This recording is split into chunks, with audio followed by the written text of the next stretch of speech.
اف چند ساله تل کامپا سریکانیج ابو 5 ساله بود كمان. تروشا کامپی چاواد بین والله روش خراب بجارة كده خراب راستي. انا ام بويجن حسي كي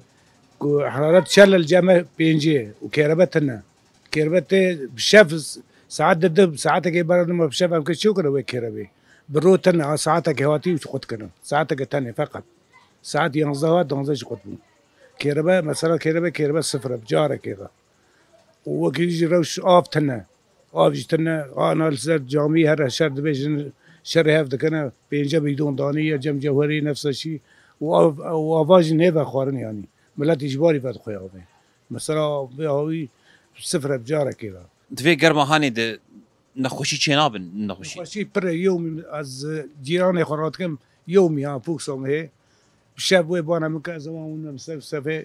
دوخ من درجان اللي دخل والله قال لك انسان ماني هاتي مسوي سفه مريشيم او يجي عيا مستشفى هان يجي جيبوه قرمه دوخ دبن دق داد كفي دق دراد بيوانيه قرمه كبر يا زاد راستي يعني حرون خوش بر شاب كيجا ورا بينج ماكينه سكينه شاب نبل بس برو نخوشي بر مستوصف آلی کاریه دکه درمان لمستوصف هنه والله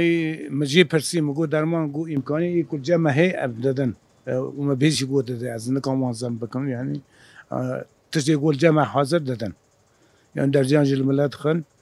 ودرمان جهابه درمان جي ددن بايا ما بيستي ددن يعني اي مبقاش مرة دن كريس العالمي از شما بشاف تجي حاضر اي كل جمع هي ما يكون يتنابش كوينا هیویاوانی وگری خورته والله هي ما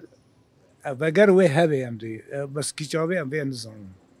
امدي اما بسكر يعني بايا از كلام سوز از بدم ها سركتان عامه آشکاری يعني